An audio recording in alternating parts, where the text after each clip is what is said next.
Assalamualaikum warahmatullahi wabarakatuh. Kita bertemu kembali di mata kuliah Sosiologi Politik pertemuan ke-9. Di pertemuan ke-9 ini kita akan sedikit membahas tentang konflik politik.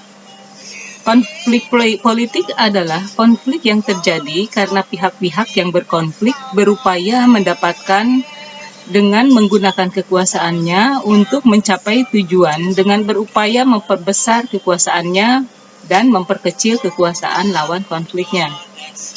Konflik politik merupakan bagian dari suatu dinamika partai politik yang sering terkait dengan permasalahan perbedaan pendapat akan keinginan yang dianggap benar antara dua individu atau lebih yang memungkinkan adanya perbedaan pola pikir ataupun pandangan untuk suatu hal, meskipun dalam tujuan yang sama. Konflik terjadi karena realisasi dari ketidakpahaman yang tidak dimengerti atau dalam hal ketidakpuasan dari anggapan yang dirasa kurang baik.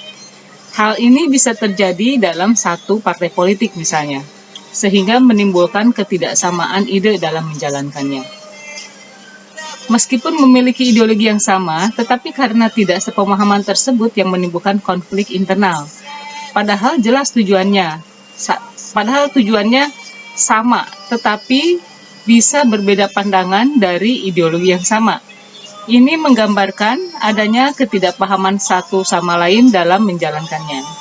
Selain itu, sebagai sumber perubahan, konflik juga berfungsi untuk menghilangkan unsur-unsur yang mengganggu di dalam suatu hubungan.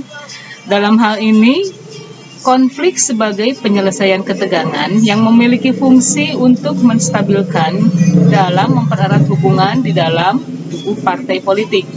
Sehingga konflik itu sendiri secara tidak langsung memberi dampak dalam penyelesaian yang terjadi karena konflik tersebut. Pertanyaan untuk di pertemuan 9 ini, bagaimanakah mekanisme penyelesaian konflik yang terjadi antar anggota di dalam satu partai politik? Baik, terima kasih. Assalamualaikum warahmatullahi wabarakatuh.